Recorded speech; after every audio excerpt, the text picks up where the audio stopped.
earlier on this morning, the GT race, an interesting little postscript to that. Evidently, Frank Costin design cars have always won their debut motor race, so an amazing achievement, and he's managed to keep it going. We're now looking at the runners for the Wyndham's production saloon car race for cars up to 3,600 cc's. In other words, the big bangers, the big saloons here at Mondello. A fabulous field of motor cars, and of course our fellow commentator during the weekend, Brian Chute, out in this particular race, which will give us here in the box an added personal interest in the whole thing.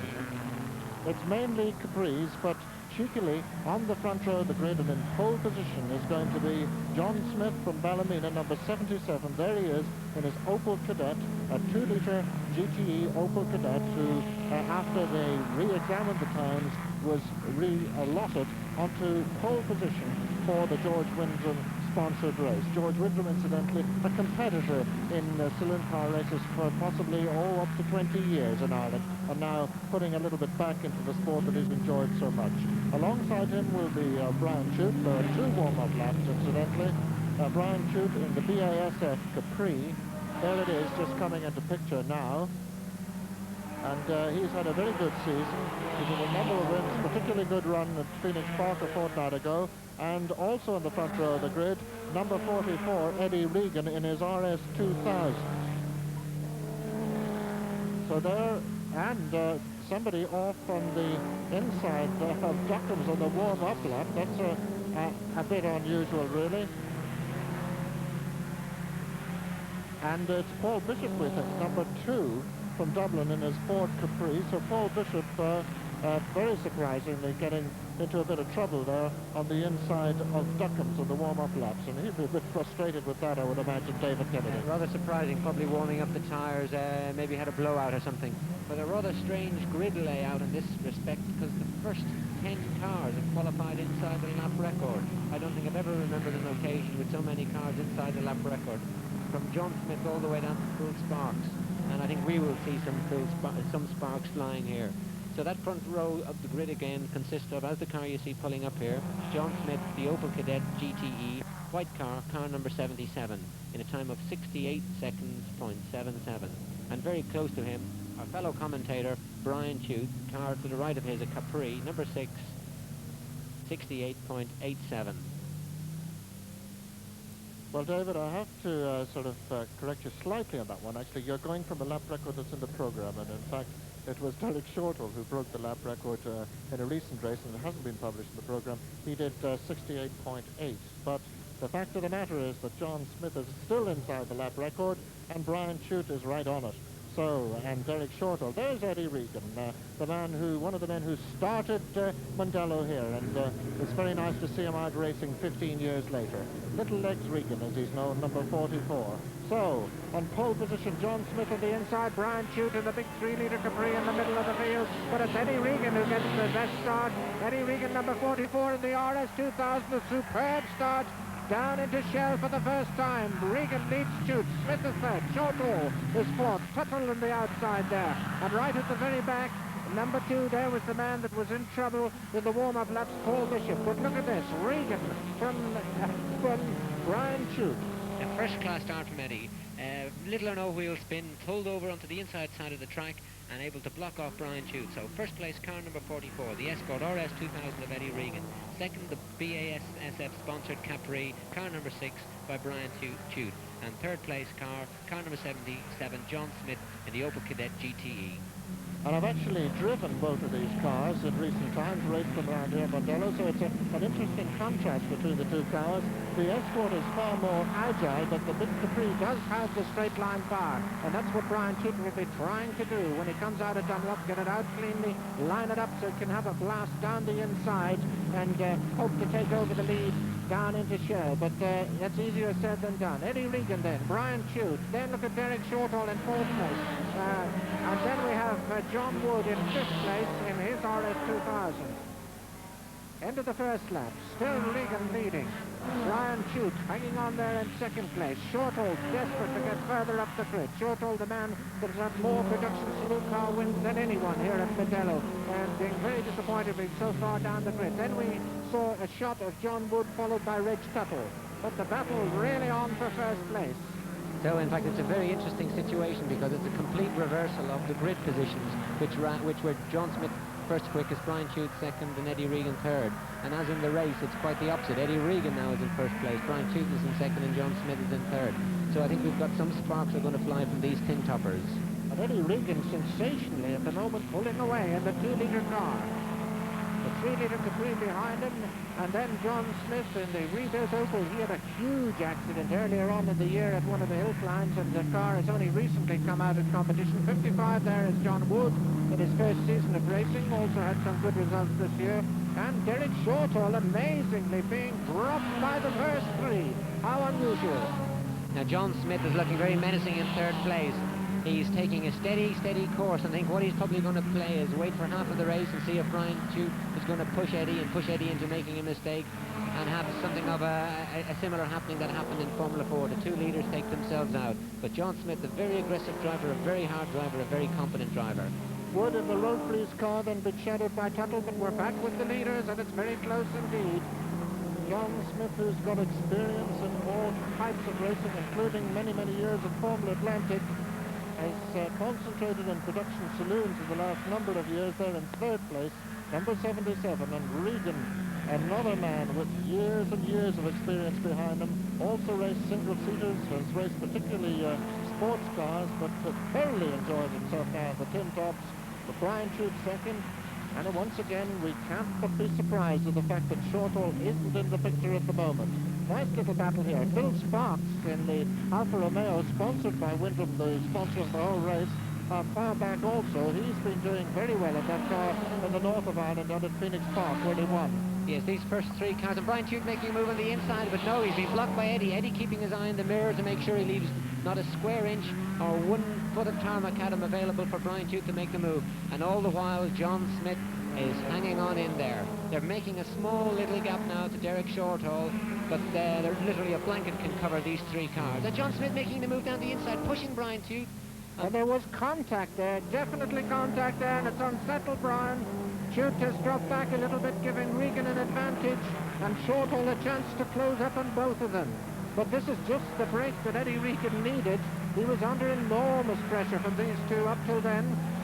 Chute now getting settled again after that incident and fighting back. A very powerful physical car to drive. There's Shortall just going through picture in 4th place. And a superb race. Very close stuff indeed. And we've just been informed by the timekeepers that car number 44 has had a jump start, so he's got a 30-second penalty, and that's our leader. Our leader, Eddie Regan, is now down the field. So in fact, our actual leader is Brian Chute, the red car. The BASF-sponsored Capri number 6, Brian Chute, is now in the lead, even though you see him in 2nd place on the road. So that brings John Smith up in the 2nd place, and I'm sure the drivers have been informed of this by their pits. So now, effectively, Eddie Regan is really out of the race. Oh, what a shame. And Eddie Regan, number 44 then, who's growing so well and withstanding all this pressure on the road, really effectively back. Oh, he must be back in about 10th place at the moment if you add on that 30-second penalty. So, and it's Smith making a bid for the lead. Remember that these are the 2 cars who are fighting for the lead of the Wyndham Production Saloon race, but Chute holds on the inside. Regan lifting the wheel, but Chute and Smith are the ones that really matter now. Chute and Smith in 2nd and 3rd place on the road, but effectively battling for the lead. Now what a disappointment for Eddie, having made a terrific start. It didn't really look like that much of a jump start, but he gets his 30 seconds penalty, so that's ended his race. But he'll be more than determined just to show how well he can drive and how well he is driving, keeping ahead of these 2, Brian Chute and John Smith.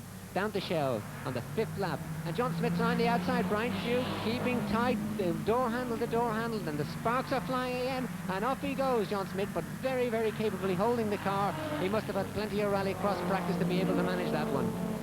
Well, Brian Chute wasn't being too generous with the road there, leaving it out, but a fairly legitimate manoeuvre, I would say. So Chute back comfortably now in the lead at the moment, waiting for John Smith to build up the attack once more. And of course, as the laps peel off, and they have completed 5 laps of this 10-lap race, the aggravation will also build up at these cockpits. Indeed, indeed. John Smith will be getting more and more frustrated, and O'Brien, realising that he's now leading the race, will forget about chasing Eddie Regan, will just be very careful to keep the door closed on John Smith.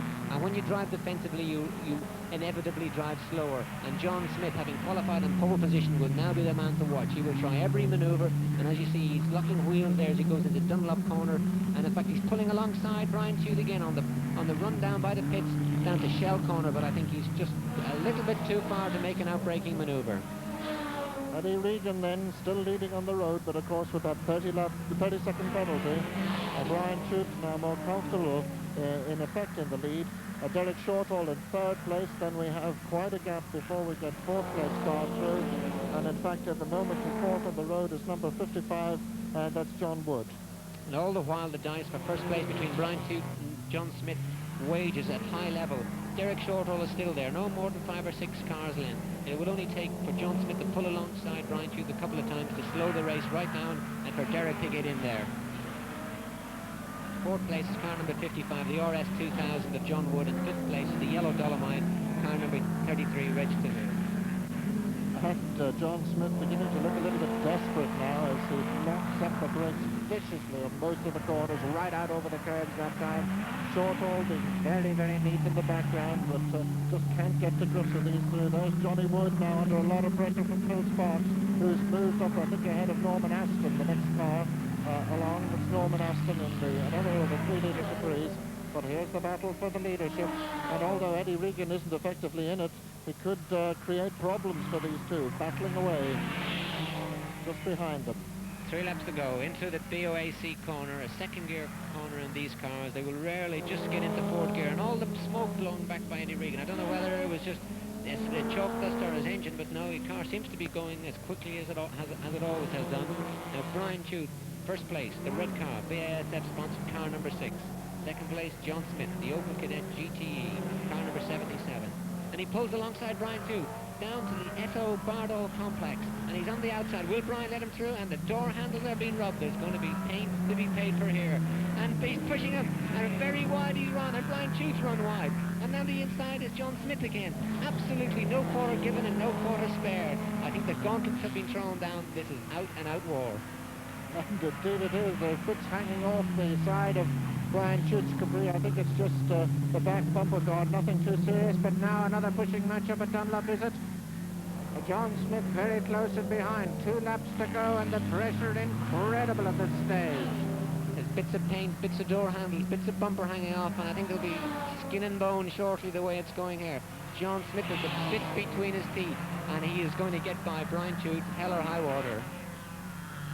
So Tude really has to make that Capri very, very large indeed. Eddie Regan still out ahead of them, of course, on the road, but this is the battle. Let's remind you, this is the battle for the lead.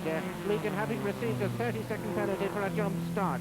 So Tude, and number 77, trying to go around the outside this time. Surely not an on maneuver at Duckham's. But now he comes up the hill. This is where it happened the last time. You can see the dented door of John Smith's car. Once again, Tude on the inside. Once again with the advantage. They're keeping apart this time. Fabulous stuff indeed. Brian Tude with the 3-litre Capri sponsored by BASF, with the almighty pressure from the Ballymena man behind him. And Eddie Regan still battling away. And I wonder, does he know, in fact, that he's had this penalty? It'll be a terrible blow for him if he only learns the news when he crosses the finishing line. I'm sure he has, and I think I can see him smiling away to himself as he sees the Battle Royale carry on behind him. But John Smith, again, very quick under braking, very good under braking. It's a lighter car than the Capri. Capri, quite a heavy car. And to this complex of corners, and the next one, Duckham's, you'll see John Smith will make his ground. The car isn't as quick as the Capri on this race. And now he's on the bumper again of Brian Tude. The next corner is Duckham's, where he's good at, very quick into and very quick all the way around. So you might see him again make another maneuver here. And you can see that he drives as well as he talks. Brian Tude on his last lap now. Eddie Regan still there. And Regan probably thinking that he's holding off these people for the lead, not realizing that it's an absolute battle to the last 3 corners between these two. Where's John Smith going to attempt it? He surely is going to attempt it somewhere. It's got to be now up to Dunlop for the last time. That's the only place he has a hope. But Brian Tude, is he going to try and pass Regan? Or is he just going to stay there? He must have been informed by his pit crew. They're desperately close. They nearly touched bumpers that time. Chute gets it a bit sideways. They come down the hill for the last time. And Smith's trying on the outside, but Chute wins it. Smith is second. Third will be Shortall. Fourth, Phil Sparks, coming up well at the end. And I'm sure a terribly disappointed Eddie Regan. What a race, David. What a race indeed. What a barnstormer. Absolutely fantastic. Brian held on there with grim determination, as if his very life depended on it. And John Smith gave no quarter either. Every square inch of the tarmac Adam was used, and Brian must be absolutely delighted for himself, for his team, and for the sponsors. And I'm sure a disconsolate John Smith, who qualified semi-comfortably on pole, a good 1/10 of a second ahead of Brian Tooth, but it put in a really sterling drive. What a tremendous race. Well, those are the big bangers. Those are the top of the range of the production saloons of saloon car racing here in Ireland. We're now going to go back once again in time and down considerably in CCs to look at the champion Mini 850 race, which took place earlier on during the day.